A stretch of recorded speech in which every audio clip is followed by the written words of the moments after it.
Hi, friends. Welcome to Encouraged and Equipped. On this podcast, we introduce you to the women of Christ Chapel Bible Church. We share our stories to encourage and equip each other to live out our faith in Jesus. We are so glad you're here. Sometimes the bare minimum is all we have to offer, and we shouldn't feel bad about it.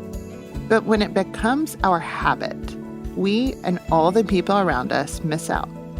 In this episode, Kacey Williamson, Alicia Brunson, and Misty Denman discuss being all in wherever God puts them. They talk about saying yes to both going above and beyond and healthy life balance. Curious? We think you will resonate with how these women struggle and thrive in ordering work and life. Well, hi there. My name is Misty Denman, and I'm here with my friends Kacey Williamson and Alicia Brunson. We have a fun topic today. I'm actually really excited about it. It's a little bit different from things we've talked about recently. And I think you're going to enjoy this discussion. And we will get into more about who Kacey and Alicia are and kind of what makes them tick and kind of what they do and how they fill their days as we go. So I'm not going to say too much about that now, but I am going to tell you today we are going to talk about something called quiet quitting and talk about how our lives sort of balance out between our work and our non-work commitments. Now, you may or may not be familiar with that term, quiet quitting. It really refers to doing sort of just the minimum requirement at work, not putting any more effort than you absolutely have to, maybe no overtime, no extra energy and enthusiasm that might be absolutely necessary. And so it's really a little bit of a misnomer because you aren't actually quitting if you're a part of this whole quiet quitting idea. You're not leaving the position. You're staying there, but changing the way you do things. Now, I'm a Gen Xer, and what we would have just called that is slacking. So quiet quitting, I think, came about in starting at around 2020, that term, but it's honestly not a super new idea. But we're going to talk about it today, sort of how we think of these ideas of only putting in minimum effort at work or kind of how you balance the energy you put into your work and non-work life and the wisdom that we would get from a biblical perspective from that. So I'm super interested to hear what y'all have to say. But before we do that, we always like to start with something fun, which is I'm going to ask each of you, what is just one small thing that is bringing joy to your life right now? Alicia, what's something small bringing you joy? Party planning a 100th birthday party. For who? My husband's grandfather. Oh, wow. So he was born in 1923, and it's just been such a sweet honor to be doing that. So Okay, so what's a 100th birthday party like? well, been to he's one. very low key. Yeah. So he's the greatest generation. So it's just going to be our family and Love it. just a sweet time to celebrate. He doesn't want the party, but we are doing the party. If you are 100, you get a party. That's right. And you get to have the party the way you want it, and low-key with family sounds Yes. amazing. Oh, my word. I can't wait to hear about that. 100th party. That's awesome. That's great. What about you, Kacey? That is super cool. For me, it would have to be embroidery. I have been looking up templates online, following Instagram accounts, and there's a bunch on Etsy that you can download. So just downloading patterns and picking out pretty colors. I've been having a lot of fun with it. Have you done that your whole life? Or no, obviously not your whole life. You weren't embroidering as a baby. But is that If something only. you've done for a long time or a new? About a year. My grandma started teaching me last Thanksgiving, so I've been doing it a little over a year now and trying to convince my friends to do it with me. You guys should come over. We've had one inaugural embroidery night, but you guys should come join, and we just stitch together and talk. I do think I would love that so much because I love to watch Netflix in the evening, but I often long to have something to do with my hands so that it doesn't feel like a waste of It's time. so And if you were nice. kind of doing one and the other. Totally. I listen to audiobooks while I stitch too, and it's perfect. Yeah. That's awesome. I have a friend who's started to get into paint by numbers. Same thing. Listens to audiobooks or podcasts. Yeah. Does the paint by number, something to do with your hands, a little I don't know how creative paint by numbers is, but it's something. It is. Yeah. And that's really fun. Okay, mine is way smaller than that. The small thing that's bringing me joy right now is we're recording this in the wintertime, and I love those like LaCroix or Waterloo flavored waters. And there have been some fun new winter flavors lately, like a cranberry and a spiced apple, which I love so much. And I'm not going to lie, the spiced apple sort of just tastes like watered down apple cider, but there's no calories and it's fizzy. And anyway, that's just been a fun new small thing for me. So those are great things. I love it so much. Okay, well, let's get into the real meat of what we're talking about. I'm so excited to hear both of your wisdom because when I thought about this topic, I actually thought of both of you for a variety of reasons, but I know you both to be women who care and love what you do as a career very deeply, but also I just admire both of your walks with the Lord and the way you really lean into God's truth. And so it's going to be fun to just see how these all play out today. Okay, so here's my first question for you. I think we're all going to be able to agree that a biblical perspective of work is good, that our work is from God, that He calls us to serve Him and His people and others through our work. I think we can start as a baseline there. With that in mind, what's your just initial thought on quiet quitting? And while you answer that, why don't you tell us what you do as well? Alicia, will you start us out? Of course. I'm Alicia Brunson again, and I have been a realtor in Parker County for about 20 years. My initial thought on quiet quitting is definitely kind of negative. Just this idea of it being just honoring to your employer and kind of I think the verse that probably comes to everybody's mind is Colossians 3:23, work as unto the Lord and not to human masters. But I feel like as Christians, our view of the workplace should be that we're called to serve, to fulfill God's purpose and bring Him glory in everything that we do. But I do think that the idea of boundaries in the workplace is really healthy, but keeping work in its proper place in your life and not letting it become an idol or your identity is definitely really wise. Yeah, I think that's really well said because you are hitting on both sides of the coin because my initial thought too was, this is a terrible thing to do. But then when you drill down a little deeper, you think, okay, there is wisdom in maybe not doing the bare minimum, but, we all are finite and we've got to kind of figure this out. I don't know. What's your initial thought, Kacey? I completely echo what you both said. And I think it's interesting because in life we have paid work, we have unpaid work, those commitments outside of maybe a formal job description. And so to both of your points, we want to make sure that we do all of those things as unto the Lord. I love that verse, Alicia, that you shared. And it's been such an encouragement to me as I work, just remembering who I'm doing it for. Oh, that's good. And I think that that's really helpful for all of us to kind of reflect and think about, okay, why am I doing this? What's my motive here when I'm determining how to accomplish tasks at work and balance my other commitments with my unpaid work and family life and all of that. Why am I doing this? What am I doing and why am I doing this? Okay, tell us what you do. Oh, thank you for the reminder. I am a proposal manager at Jacobs Engineering. So I started out with them as an intern in college. So it's been about 6 years now. So really fortunate to be there. Yeah. Great people. It's been fun. That's awesome. I've heard great things about it. That's really neat. Okay, so we're kind of already touched on that boundaries thing and that sort of work as our paid work and the work we do unpaid. And so my next thought is, hey, we all wish we were sort of super women with an infinite amount of time and energy to do all of the things, but clearly we're not. We do have a finite amount of time and energy. So I want to know how you both think through your choices and how much time and energy you pour into your work. And specifically, I'm thinking of your paid work, your kind of career right now.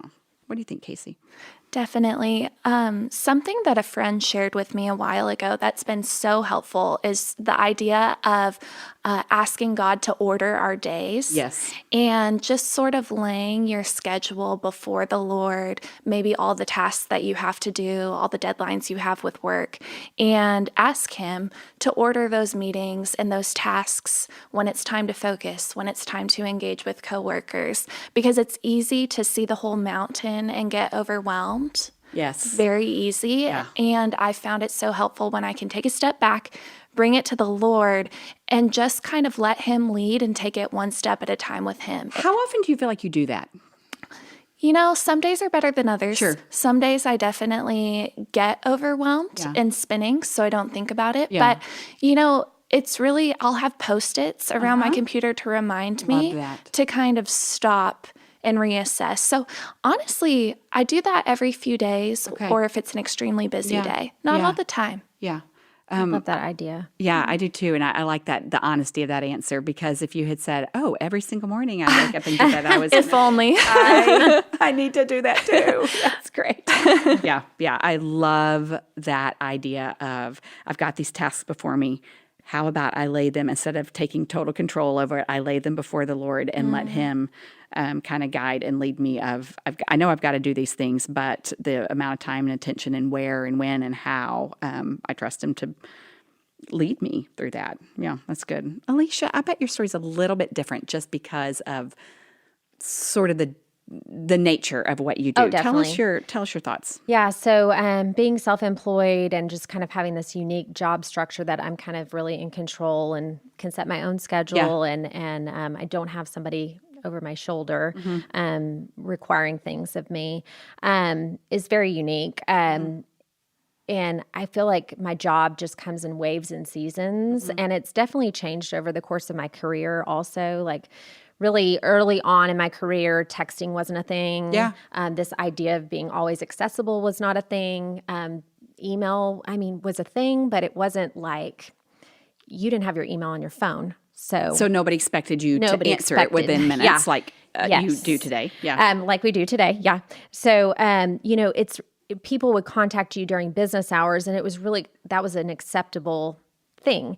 But it's changed so much. Now, it might be 10, 11, 12 o'clock at night, and I'm getting a text message or an email or a phone call, and I'm needing to respond. And really kind of in my line of work, it is very important that I do respond. I can't just turn it off. So I have just learned to give myself freedom whenever my schedule allows it, and just be okay with that, and know, like, okay, I might have to work at 10 o'clock from 10 to 11 p.m., but then maybe tomorrow I'll go to TJ Maxx at noon. Right. And that's the beauty of a little bit more of a flexible schedule or whatever. And it's a give and take. Yeah. For sure. Yeah. Does that require, do you feel like you're naturally self-disciplined in that? Or I don't know. I'm curious about how you, just decide that, like, okay, I did work last night super late. I feel like I can take a longer lunch break today. Or like I said, it comes in waves and seasons. Yeah. So there are times where, it doesn't really matter if I'm self-disciplined or not. I have this list and I have to get it done. Yeah. And then there are days that I'm like, I really don't want to work today. And so I take calls and I do things, but it's not like I'm sitting in front of the desk. And then there's times that I'll go in the office and I will just focus and I will get my work done in 2 hours, 3 hours. And I'm like, oh, I feel so accomplished. Now I can go do something else, So, yeah, that really resonates with me. And I wonder if it does with you, Kacey. That whole thought of there are sort of seasons that are going to be really intense, and then knowing that there will also maybe be seasons where things slow down a little bit. It kind of reminds me of this, I don't know if you'd call it advice or just observation, that somebody shared with me once, that you're going to juggle a lot of balls at one time, and you don't have to keep them all in the air at once. Like, sit one down for a while and know that you're not leaving it there forever. You're going to come back and pick it up later, but you can't, it's that whole idea of like, I can't do everything at least all at one time. Like, those things are going to ebb and flow. And for me, I think that helps when I feel like there's only a mountain in front of me and I can't there's no possible way I'm going to get to the top of that mountain and climb over it, is to remember that, okay, I've got to climb a mountain this week.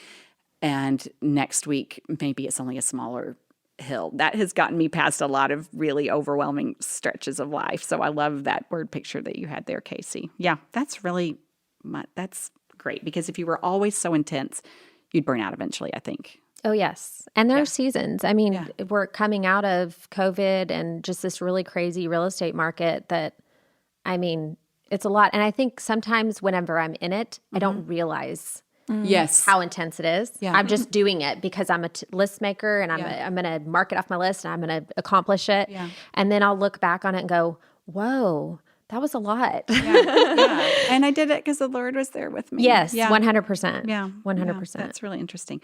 Okay, so I'm curious. I think we've really, and this is right and good, we have really talked about the goodness of working really hard, doing our work as unto the Lord. But the truth is, I do think we probably all have had a place or a time in our work where we feel like we've been pressured to do more than felt right or fair or healthy for us.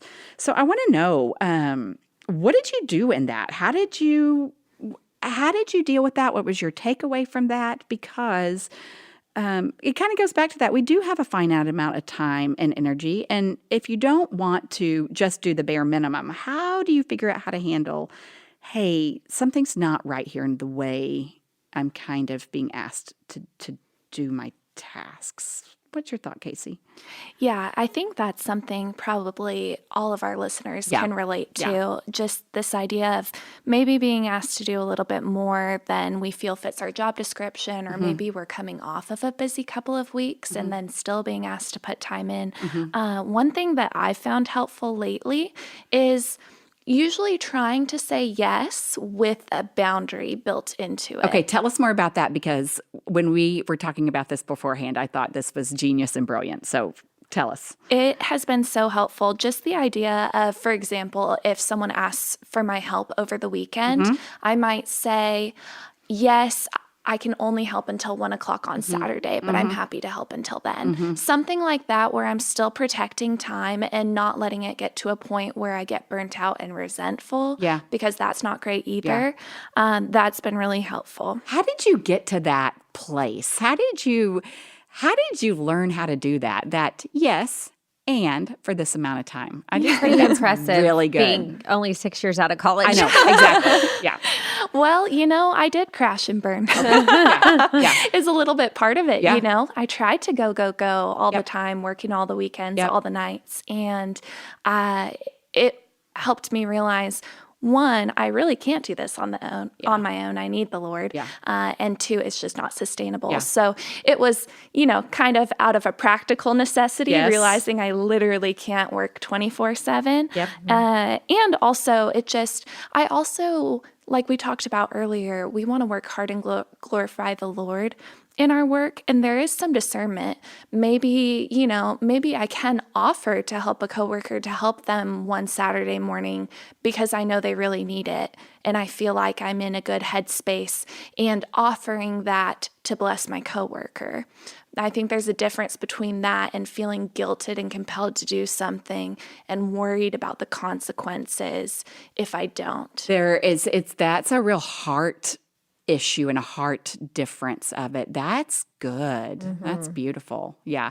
I think I've definitely gotten to that burnout stage at different points in my career too. And one of the things that's kind of helped me be able to put some boundaries in place is realizing how much more effective I am in my on hours when I do say, even just to myself, I'm going to stop at this time, because if I go into tomorrow tired or next week tired or whatever, I'm actually just not going to be nearly as effective at it as if I just stepped back and took a little time off and then I was fresher to start with. I don't know. I just think you have great wisdom for the way you think about that. Alicia, tell us your take on this. So yes, I have definitely felt pressure to do more at work, then it felt right or fair to me. Yeah. Real estate is just, it's not always a happy thing. People are dealing with divorce, financial stress, death. That's a really big part of my job. And just working so intimately with people, sometimes people can really be emotional and stressed out and take it out on you, and put a lot of pressure on you to do things that maybe aren't necessarily in your control, that you can't fix. And I have realized that I can't always, fix or control the situations, but what I can do is love people where they are, meet them where they are, share my faith and encourage them. And I've had so many opportunities over the years to just share my faith. And, sometimes I have clients that are believers and sometimes they're not. But I can always tell them my perspective on it. And it's really neat when people are in those kind of stressful situations, how they respond to that. I've just been so surprised how the Lord has opened up doors for conversations for me to have with people of like, hey, I know you didn't get that house, but like God is sovereign and he has something really great for you. And let me tell you this story about these other people that I had that didn't get that house. And then they found this other house and they love that other house, or whatever it might be. Yeah. And sometimes it's just being a listening ear for people to kind of take out those emotions and feelings and I don't know. I'm super curious. When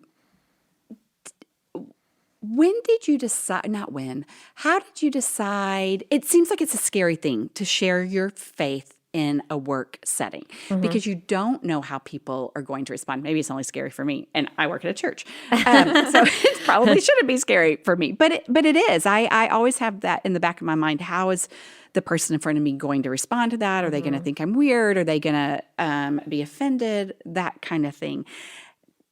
Tell me how you kind of started to sort of share your faith like that at work. I just view work and life kind of all in one. I try to not compartmentalize it.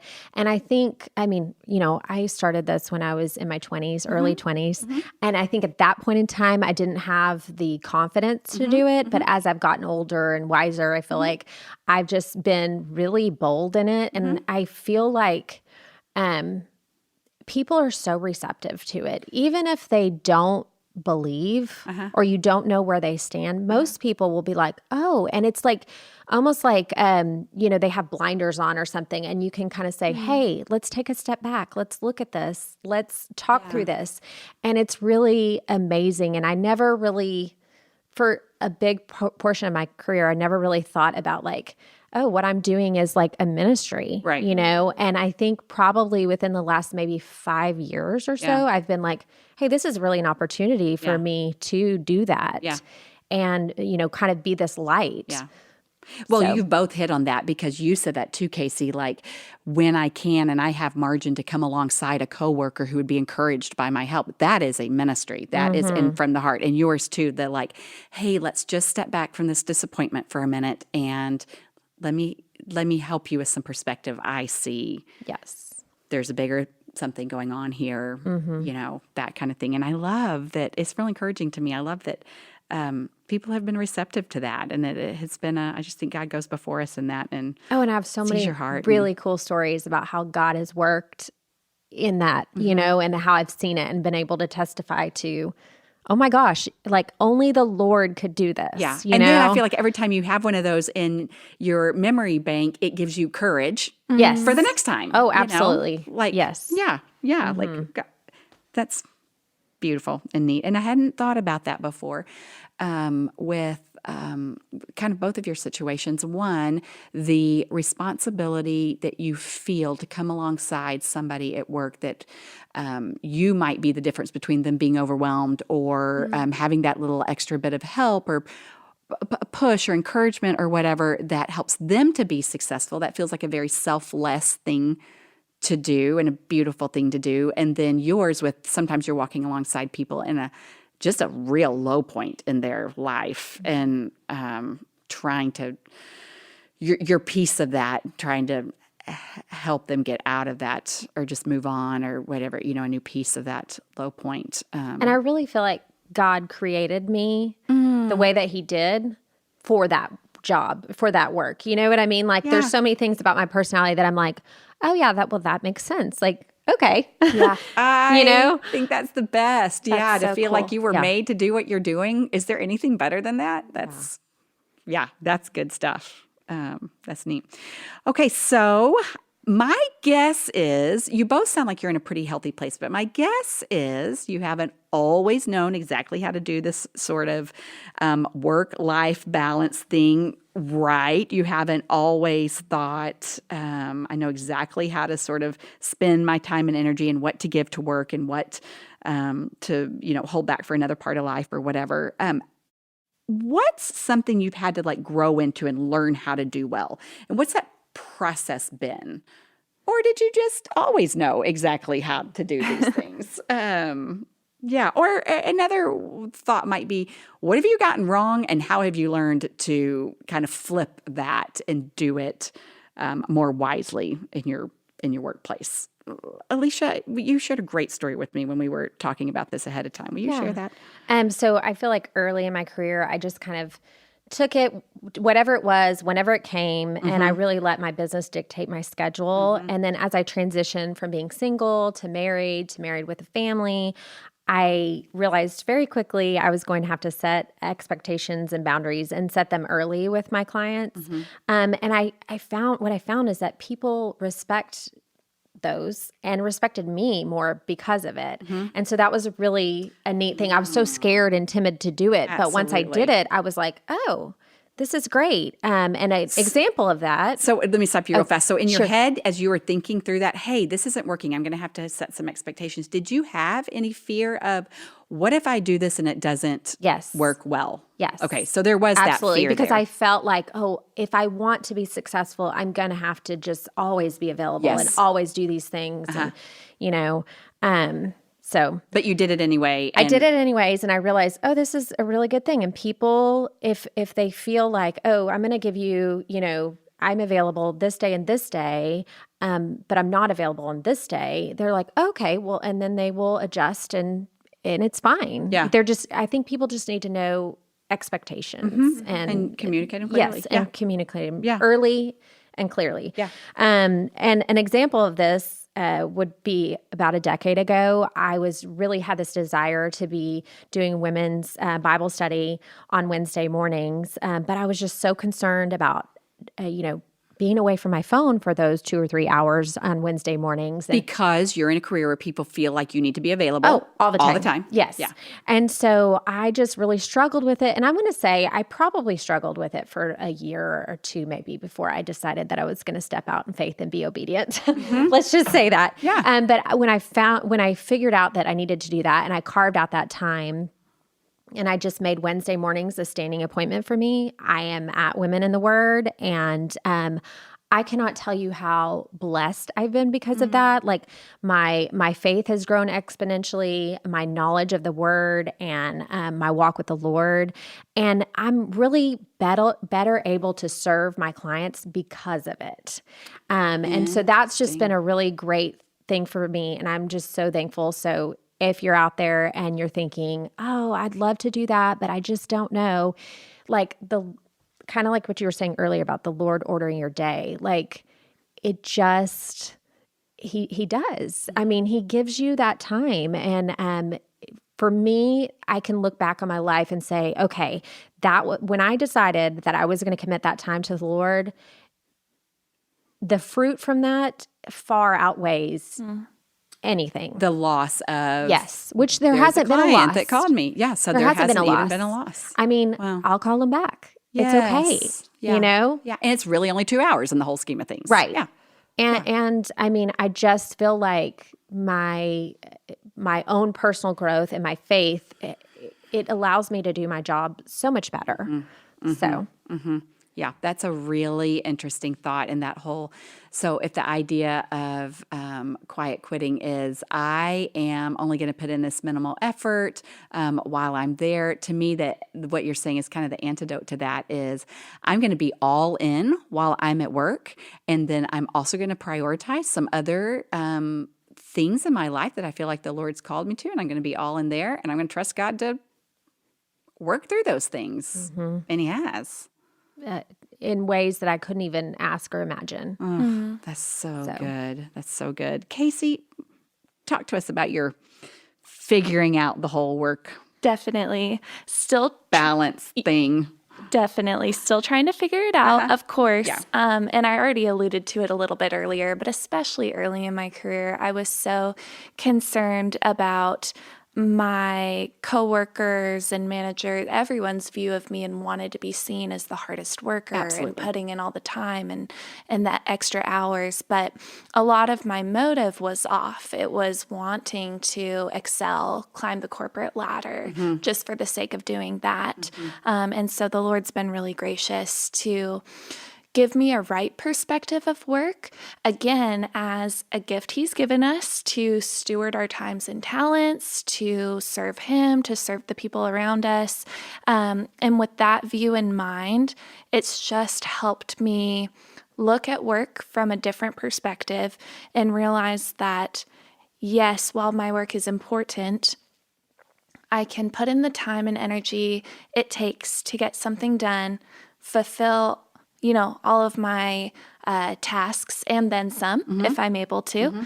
And then beyond that, I want to keep the rest of my time open to do the other things He's called me to do, because while work is important, He's also given us a lot of other tasks and callings outside, like our family and our friends and serving in our church and in our community. So when I go all in on work, it sometimes is to the detriment of the other good things He's called me to do. Yeah. Yeah. Oh, that's so good. And I really appreciate your honesty in saying that, in those early years that you really wanted to go all in to be seen as successful and to get the promotion or whatever. Because honestly, there's not anybody that hasn't had that thought, Totally. I think. Yeah. And I think I don't know if it's more of a temptation early in a career or not, but that's something we all struggle with, I think, as believers, and having to figure out, do I want to succeed because it's honoring and pleasing to the Lord and to this company or whatever it is that He's called me to, or is it really about my own pride and the way I want to be seen? And I'm just, yeah. But I'm so glad that we're talking about that, because that's in all of us. Oh, yeah. It's in all of us, whether we want to say it or not. And I just think it's sometimes hard even to be able to honestly assess our own hearts. Like, what am I doing this for? So I think that's something that has kind of come out of this conversation, and as we've been preparing this for me, is to check my own heart and my own motives for why I'm doing something. Because I will admit that, like, in the back of my head, I've realized there are times that I am 100% doing something not to honor or please the Lord, but to look good in the eyes of other people. Right. Yeah. And the outcome may be the same. I think the way the Lord sees it is not the same. So yeah, ouch is right. We'll go on to that. But that's, great stuff, y'all. Okay, so kind of similar idea, but I'm just curious if you'll share with us, like, what fear or guilt or anxiety or negative thoughts come up when you have chosen to work less or to put boundaries around your time at work when someone else thought that was not the best choice for you? How do you think about that? How do you work through it if maybe you've disappointed someone else with the boundaries you've put around your work when you know that you're honoring God and doing it the way you've been called to? They're not necessarily on board with that. What do you think, Kacey? Right. I'm definitely a textbook people pleaser, so I'm often very concerned about what others will think of me. Will they think less of me, or will they even be angry with me if I Thanks set for admitting that, because, again, lots of us are there. Yes. Yeah. Yes. And so just wanting to make sure that I'm understanding my motives, and am I operating out of fear of man or from a healthy understanding of my work and what the Lord's calling me to. I think it's easy to get caught up for me in, if I don't work late, or if I don't work on this project over the weekend, will I get passed up for a promotion by someone else who does? Things like that. And I think something that's also helpful to remember too is if God wants me in that position, he will make the promotion happen. Kacey, that's good. And so that's been helpful. I don't always remember that. Right. But to ever remember it is really good. so that's a helpful thing too. Yeah. If the Lord wants me down this path, He is going to make the way for that path to happen. It's not out of my own efforts. It's trusting in Him. Am I saying that right? 1,000%. Okay. Oh, that's so good. And again, there's that such that temptation to have that idea in my mind. If I don't do this, then somebody else will, and Right.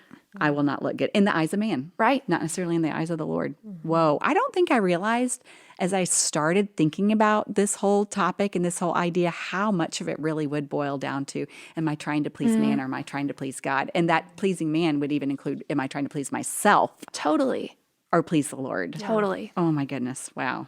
Alicia, what's your thought there? So, like Kacey, I would say I'm a textbook people pleaser as well.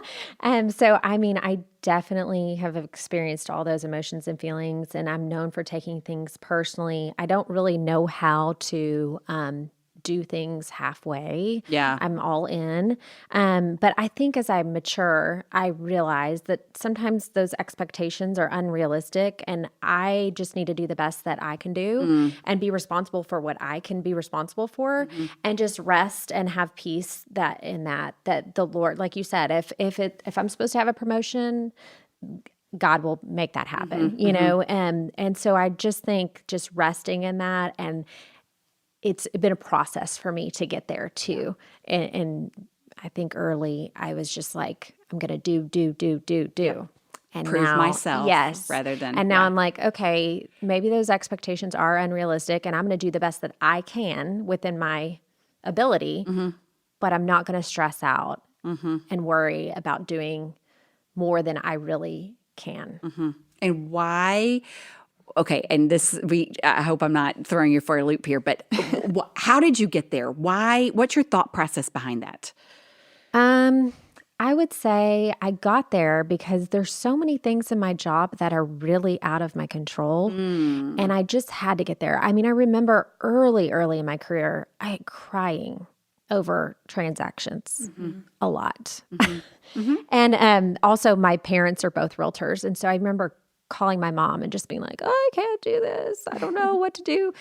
And I talked a little bit earlier about compartmentalizing, but that is one thing that I've learned that I have to do in that sense of compartmentalizing, like removing myself from my own personal emotions and feelings, and like being like, okay, what's before me? What can I do? What is it? And, you know, sometimes there's just things that happen that are completely out of our control. You know, somebody's going to buy a house and the day before they back out.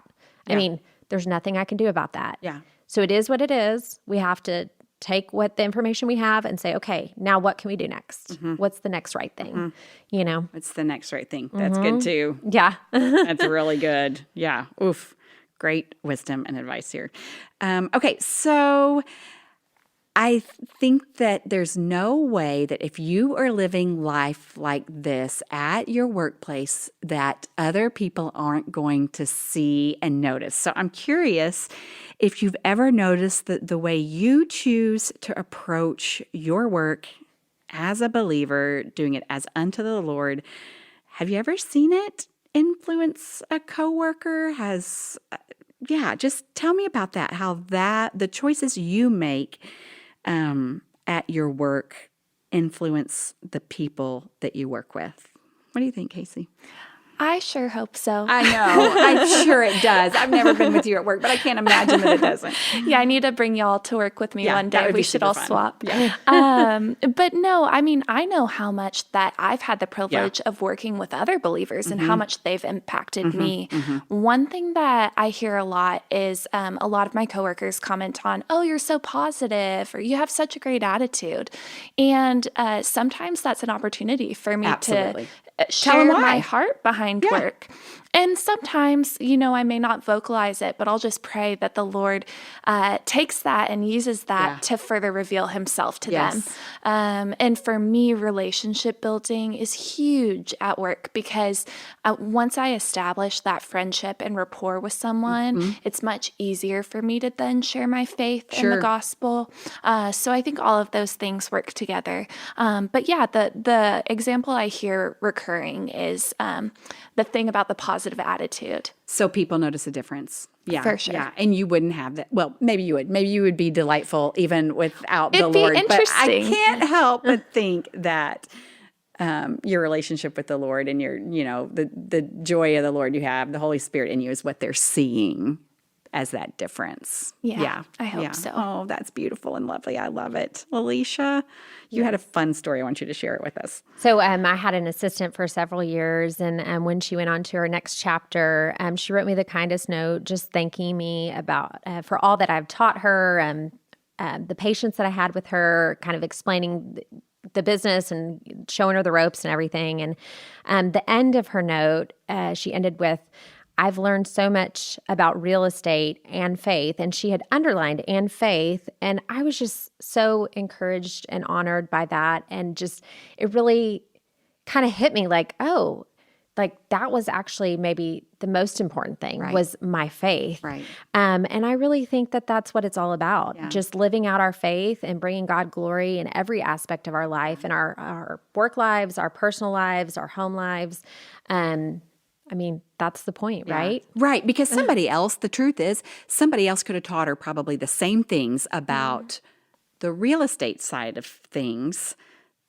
You were the one that God chose to share your faith with her. Right. And yeah, that is going to be the thing that lasts. And just that so she what a underlined it, beautiful- I don't know. I was like, oh my gosh. I keep it in my Bible. It's been like 3 or 4 years she's been gone, but so I have it cool. in my Bible. Yeah, I love that. And I love that she was willing to share that with you because then I feel like that's an ongoing encouragement to, oh yeah, the next time somebody comes along that I need to take under my wing or help out or whatever, it's not just about here's how to do this transaction or how to do this contract or whatever. It's the not compartmentalizing it. It's bringing it all together. It's the And really just living your life. Yes. Yeah. Because you love the Lord. Yeah. You know? Yeah, and not having to leave that at home, but bringing it into your workplace and letting God do with it what He will, and trusting Him with the results of that. And oh my gosh, super exciting!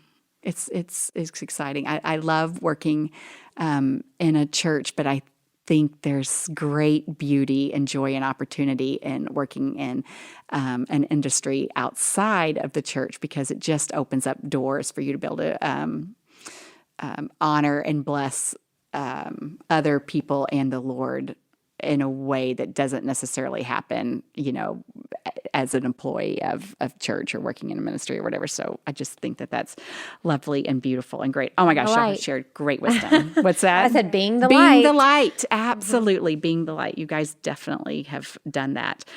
Super excited about this. It's given me a lot to think about in not just being on autopilot about how I choose to spend my time and energy, maybe you as well at work, and not thinking about it only from a very just practical perspective, but bringing the Lord into every bit of my decision making about the way I spend my time and energy, both inside of work and outside of work. And y'all have, really given me a lot to think about, and I'm super excited about it. Thanks for sharing your wisdom. Thanks for sharing your experience. Thanks for sharing your the hard places too, because there is, I hear touches of hard places in both of your stories, and there's just that's part of life too, and part of our work. So appreciate you both very much. Let me pray for us. Lord, you are good and you are great, and I do thank you for giving us work. I thank you for the wisdom of these women who are walking that path and figuring out how to be disciples in their workplace, how to walk alongside others as they figure out their work, how to honor you in their work, and then also how to protect their time and energy for the other things you've called them to as well, God. It's not easy, but you make all things possible as we follow you. And I'm grateful for that, Lord. And just thank you for our conversation today and the way that you provide your wisdom so that we can do what we're called to do. It's in your holy name we pray. Amen. Amen. Amen.